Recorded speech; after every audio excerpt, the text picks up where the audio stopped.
일본 차는 끝났습니다.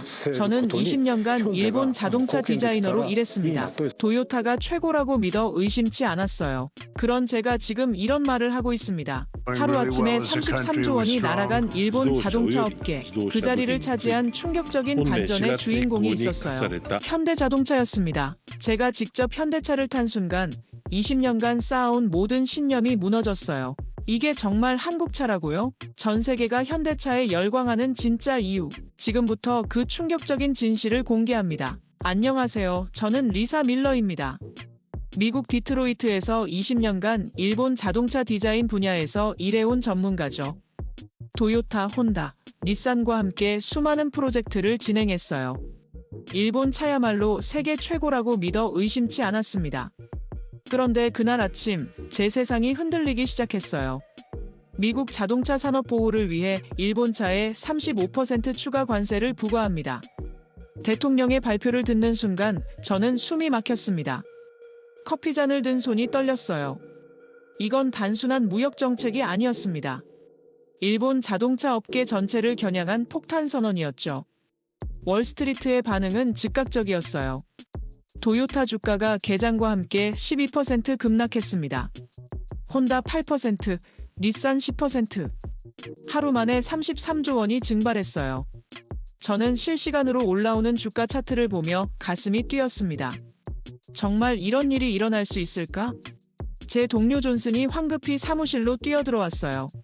리사, 큰일 났어. 고객사들이 계약 재검토를 요구하고 있다고. 그의 얼굴은 창백했습니다. 저도 마찬가지였죠.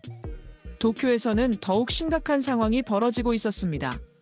도요타 본사 앞에 기자들이 몰려들었어요. 직원들은 당황한 표정으로 건물을 드나들었죠. 일본 언론은 연일 특보를 쏟아냈습니다. 자동차 대국 일본, 최대 위기 맞나? 미국 관세 폭탄에 일본차 업계 패닉. NHK 뉴스 앵커의 목소리에는 긴장감이 흘렀어요. 저는 TV 화면 속 일본 정치인들의 어수선한 모습을 보며 한숨을 쉬었습니다. 우리는 WTO에 제소할 것입니다. 일본 경제산업상의 발언이었어요. 하지만 그 목소리에는 확신이 없었습니다. 법적 대응으로는 이미 기업들이 입을 손실을 막을 수 없었거든요. 미국 자동차 딜러들의 반응도 혼재되어 있었어요. 일부는 환영했지만 많은 딜러들이 걱정하고 있었습니다. 일본차 없으면 우리가 뭘 팔아야 하지? 시카고의 한 딜러 마이클 톰슨이 현지 언론과의 인터뷰에서 한 말이었어요. 그 순간 저는 깨달았습니다. 이 위기는 단순히 일본만의 문제가 아니라는 걸요. 저는 그날 밤 잠을 이룰 수 없었습니다. 제 경력 전체가 일본차와 함께였는데 앞으로 어떻게 될까요?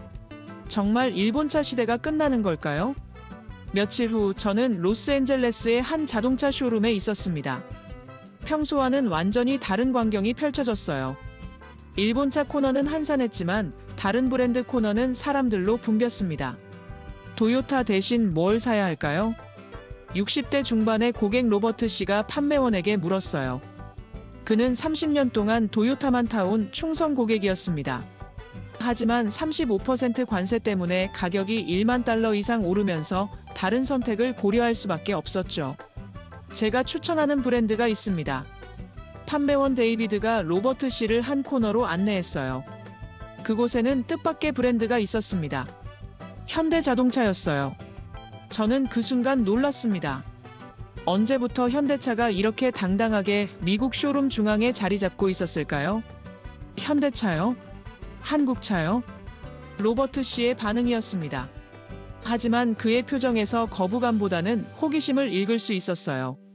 데이비드가 설명을 시작했습니다. 네, 최근 5년간 품질이 놀랍게 향상됐어요. 특히 제네시스는 벤츠나 BMW와 어깨를 나란히 하고 있죠. 저는 귀를 의심했습니다. 현대차가 독일 프리미엄 브랜드와 비교된다고요? 제가 알던 20년 전 현대차는 저렴하지만 품질이 의심스러운 브랜드였거든요. 샌프란시스코의 또 다른 딜러십에서도 비슷한 현상이 벌어지고 있었어요. 일본차 대신 현대차를 찾는 고객들이 늘어났습니다. 팰리세이드는 정말 좋더라고요. 친구가 추천해줬어요. 30대 직장 여성 제니퍼가 말했어요. 그녀는 원래 혼다 파일럿을 사려고 했지만 가격 상승 때문에 마음을 바꿨다고 했습니다. 자동차 전문 매체들도 변화를 감지하기 시작했어요. 모터트렌드지의 기사 제목이 인상적이었습니다. 일본차 공백, 현대차가 메운다. 기자 스티브 존스는 이렇게 썼어요. 소비자들이 일본차의 대안을 찾는 과정에서 현대차는 예상보다 훨씬 강력한 후보로 떠오르고 있다. 저는 그 기사를 읽으며 복잡한 기분이 들었습니다. 정말 현대차가 일본차를 대체할 수 있을까요? 더 놀라운 건 온라인 커뮤니티의 반응이었어요. 레딧의 자동차 포럼에서는 현대차에 대한 긍정적 리뷰가 쏟아졌습니다. 아이오닉 5 타봤는데 테슬라보다 낫더라. 제네시스 지구공 타면 렉서스가 초라해 보여. 이런 댓글들이 수백 개씩 달렸어요. 저는 스크롤을 내리며 믿기 어려웠습니다. 언제부터 미국 소비자들이 현대차를 이렇게 평가하게 된 걸까요? 뉴욕의 한 현대차 딜러십은 아예 대기줄이 생겼어요. 평소보다 3배 많은 고객들이 몰려든 겁니다. 솔직히 이런 상황은 처음이에요. 딜러십 매니저 마크 윌슨이 말했어요. 그의 얼굴에는 당황과 기쁨이 교차했습니다. 고객들이 현대차에 대해 물어보는 질문 수준도 완전히 달라졌어요. 이제는 진지하게 구매를 고려하고 있다고요. 저는 그날 밤 혼란스러웠습니다. 20년간 일본차 최고주의를 믿어왔는데 시장이 이렇게 빠르게 변할 수 있다는 게 믿어지지 않았어요. 정말 현대차가 일본차를 넘어설 수 있을까요? 아니면 이건 일시적인 현상일 뿐일까요? 일주일 후, 저는 운명적인 순간을 맞았습니다. 현대차 미국 본부에서 제게 연락이 왔어요. 새로운 프로젝트 컨설팅 의뢰였습니다. 솔직히 망설여졌어요. 20년간 일본차 외길을 걸어온 제가 한국차와 일할 수 있을까요? 한 번만 와서 봐주세요. 현대차 디자인 담당 이사 김민수 씨의 목소리는 간절했습니다. 저는 호기심을 이길 수 없었어요. 엘라베마 현대차 공장에 도착했을 때 저는 깜짝 놀랐습니다. 제가 상상했던 것과는 완전히 달랐거든요. 최신 설비들이 가동되고 있었고 직원들의 표정도 활기찼어요. 이건 제가 아는 20년 전 현대차가 아니었습니다. 이 차를 직접 타보시겠어요? 김 이사가 제게 열쇠를 건넸습니다. 제네시스 GV70이었어요. 저는 주저했어요. 일본차만 20년간 타온 제가 한국차를 운전한다는 게 어색했거든요. 시동을 걸었습니다. 엔진음이 부드럽게 울렸어요. 생각보다 조용했습니다. 기어를 뒤에 넣고 천천히 출발했죠. 그 순간 제 얼굴 표정이 바뀌었어요. 이게 뭐지? 핸들링이 너무 부드러웠습니다. 렉서스 RX를 타는 느낌과 비슷했어요. 아니, 어떤 면에서는 더 좋았습니다. 저는 가속 페달을 살짝 밟아봤어요. 반응이 즉각적이면서도 부드러웠습니다. 믿을 수 없어. 저도 모르게 중얼거렸어요. 고속도로에 진입했습니다. 시속 120km까지 올려봤어요. 차체가 전혀 흔들리지 않았습니다. 독일차 수준의 안정감이었어요. 저는 깜짝 놀라 급브레이크를 밟아봤습니다. 제동력도 훌륭했어요. 이건 어떻게 가능한 거죠? 제가 김 이사에게 물었어요. 그가 자신있게 대답했습니다. 저희가 지난 10년간 독일 엔지니어들과 협력해서 만든 결과예요. 특히 현대 모비스에서 개발한 실시 기술은 세계 최고 수준이라고 자부합니다. 저는 여전히 믿기 어려웠어요. 하지만 제 몸이 느끼는 건 거짓말을 하지 않았습니다. 이 차는 정말 좋았어요. 실내를 자세히 살펴봤습니다. 대시보드 마감재의 질감이 훌륭했어요. 가죽 시트의 봉제 상태도 완벽했습니다. 인포테인먼트 시스템도 직관적이었고요. 이 차 가격이 얼마예요? 5만 달러 정도입니다. 김 이사의 답변을 듣고 저는 더욱 놀랐어요. 같은 급 렉서스나 BMW보다 1만 달러 이상 저렴했거든요. 가격 대비 성능이 이 정도라면 소비자들이 현대차를 선택할 이유가 충분했습니다. 그날 밤 호텔에서 저는 잠을 이룰 수 없었어요. 제 머릿속이 너무 복잡했습니다. 20년간 일본차가 최고라고 믿어왔는데 그 신념이 흔들리고 있었어요. 정말 내가 틀렸을까? 제 가슴이 뛰기 시작했습니다. 만약 현대차가 정말 이 정도 수준이라면 일본차에 대한 편견 때문에 객관적 평가를 못했던 건 아닐까요? 다음 날 저는 현대차 경영진과의 미팅에 참석했습니다. 그들의 전략을 듣고 저는 또 한 번 놀랐어요. 일본과는 완전히 다른 접근법이었거든요. 저희는 이미 5년 전부터 이런 상황을 예상하고 준비해왔습니다. 현대차 미국 법인 CEO 호세 무뇨스가 말했어요. 그의 표정은 자신감으로 가득했습니다. 엘라베마 공장뿐만 아니라 조지아에도 전기차 전용 공장을 건설 중이에요. 총 투자 규모가 70억 달러입니다. 저는 그 규모에 깜짝 놀랐어요. 70억 달러면 한화로 약 9조 원이었습니다. 이건 단순한 투자가 아니라 미국 시장을 장악하겠다는 의지의 표현이었어요. 현지 고용 창출도 중요하게 생각합니다. 인사 담당 임원 사라 존슨이 설명했어요. 현재 1만 2천 명의 미국인을 직접 고용하고 있고 협력업체까지 포함하면 5만 명 이상의 일자리를 창출했어요. 저는 고개를 끄덕였습니다. 이런 전략이 정치적 리스크를 줄이는 방법이었군요. 미국 정치인들이 한국차에 관세를 부과하기 어려운 이유였어요. 더 인상적인 건 기술 개발 전략이었습니다. 저희는 실리콘밸리의 오픈 이노베이션 센터를 운영하고 있어요. 기술연구소장 박진우 박사가 프레젠테이션을 시작했어요.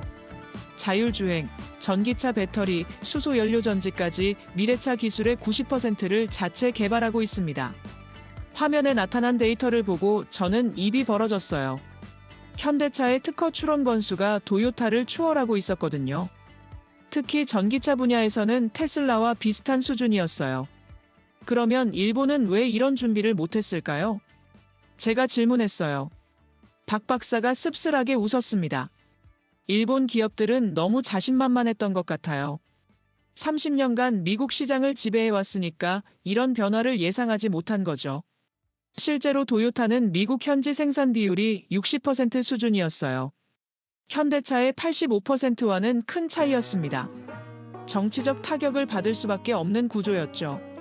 저희는 달랐어요. 무뇨스 CEO가 다시 말을 이었습니다. 한국은 작은 나라예요. 항상 위기의식을 갖고 살아야 했죠. 그래서 더 치밀하게 준비할 수 있었어요. 저는 그 말에 깊이 공감했어요. 위기의식이 오히려 현대차를 더 강하게 만들었던 거군요. 회의실에서 나오면서 저는 또 다른 사실을 알게 됐어요. 현대차가 미국 정치권과도 긴밀한 관계를 유지하고 있었거든요.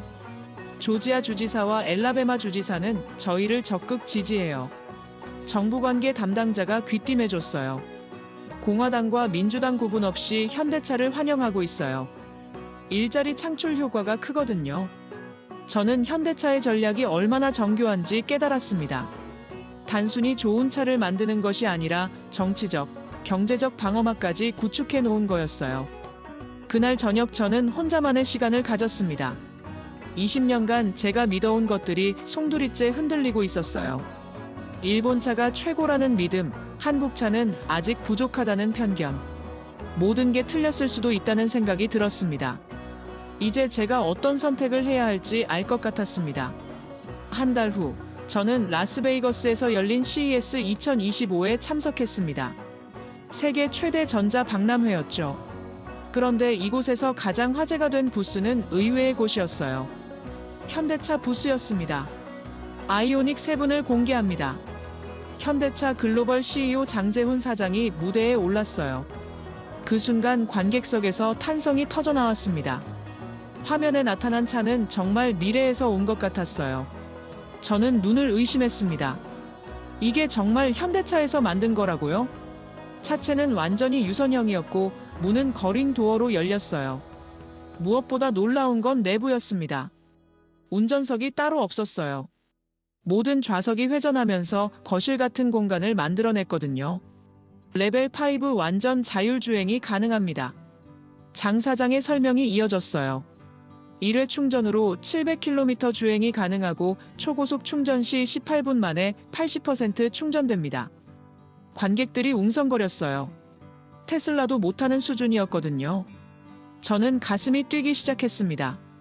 정말 현대차가 이런 기술을 갖고 있다고요? 더 놀라운 발표가 이어졌어요. 현대차는 2030년까지 전 세계 전기차 시장 점유율 10%를 목표로 하고 있습니다. 현재 5%에서 2배로 늘리겠다는 얘기였어요. 야심찬 목표였지만 불가능해 보이지 않았습니다. 특히 미국에서 일본차가 타격을 받는 상황에서는 충분히 가능했어요. 박람 회장을 돌아다니면서 저는 더 많은 것들을 발견했어요. 현대차의 수소차 넥소는 이미 캘리포니아에서 상용화되고 있었고, 배터리 기술은 중국 CATL과 비슷한 수준까지 올라와 있었어요. 리사, 놀랍지 않아요? 같이 온 동료 제임스가 물었어요. 그도 20년간 자동차 업계에서 일한 베테랑이었습니다.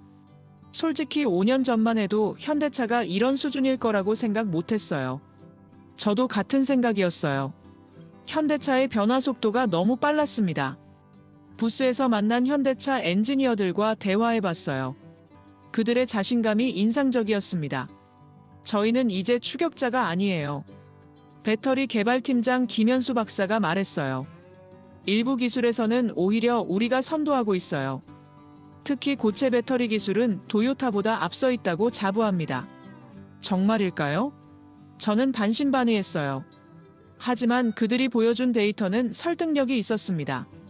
저녁에 열린 현대차 프레젠테이션은 더욱 인상적이었어요.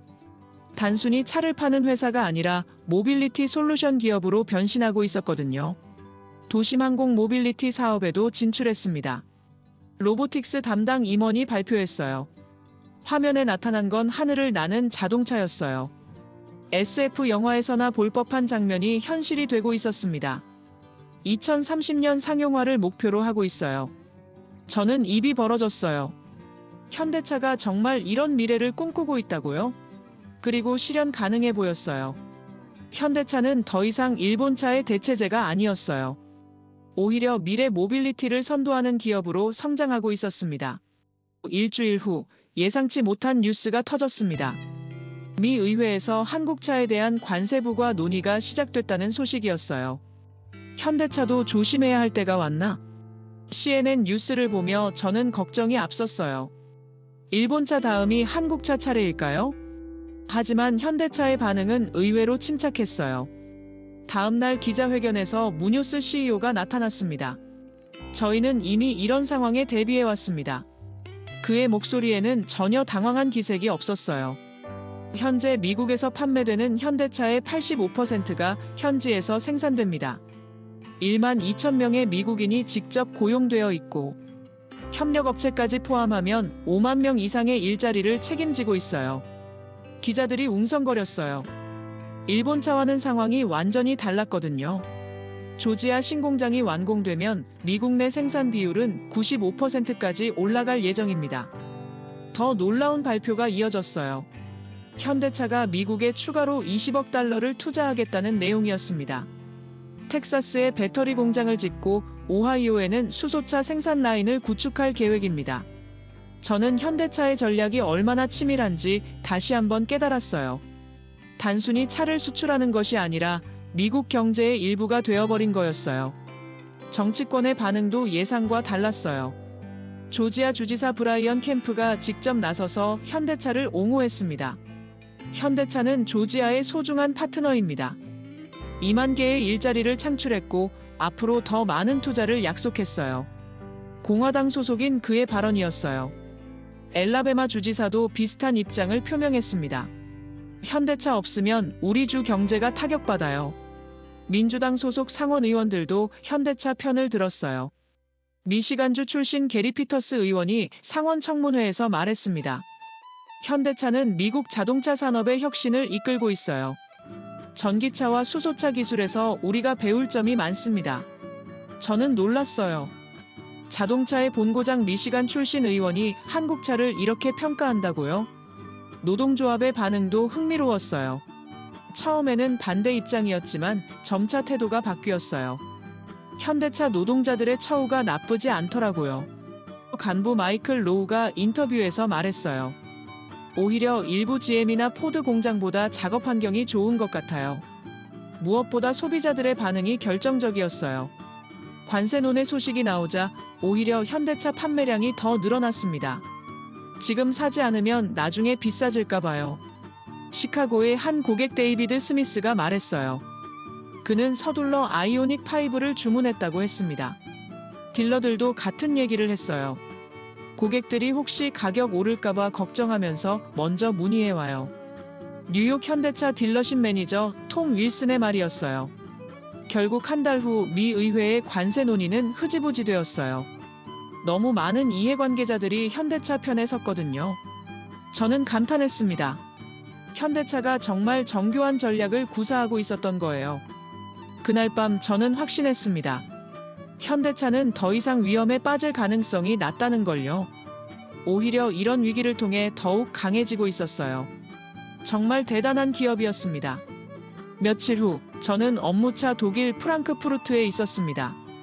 유럽 최대 자동차 박람회 IAA 모빌리티 2025였어요. 그런데 여기서도 놀라운 광경을 목격했습니다. 현대차 부스 앞에 긴 줄이 서 있었어요. 정말 한국차가 이렇게 인기가 많나요? 옆에 선 독일인 요하네스가 제게 물었어요.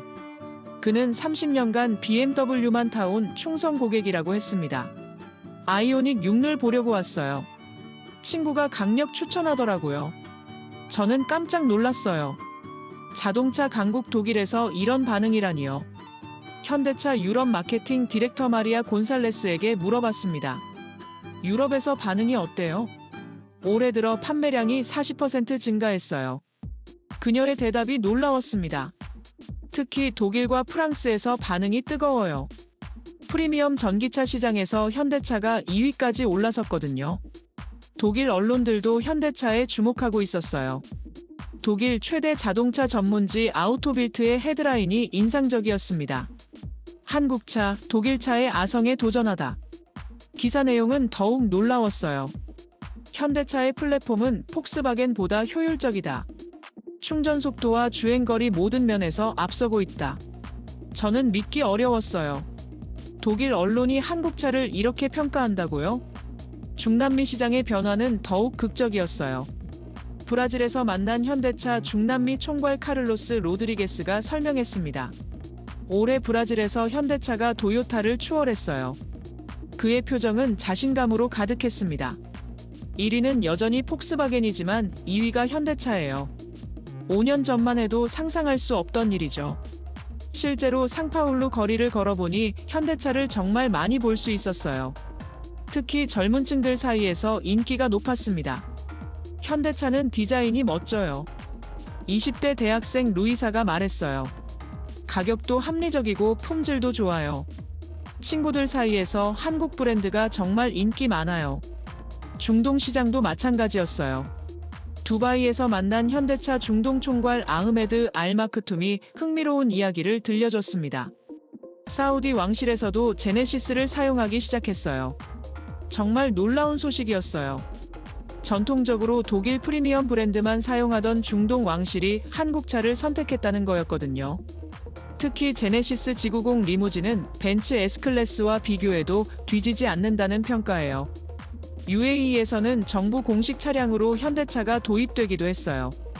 지속 가능성을 중시하는 정책 때문에 아이오닉 시리즈가 선택됐다고 했습니다. 아시아 시장의 변화도 인상적이었어요. 인도에서 만난 현대차 인도법인 사장 SS 김이 설명했습니다. 인도에서 현대차는 이미 2위 브랜드예요.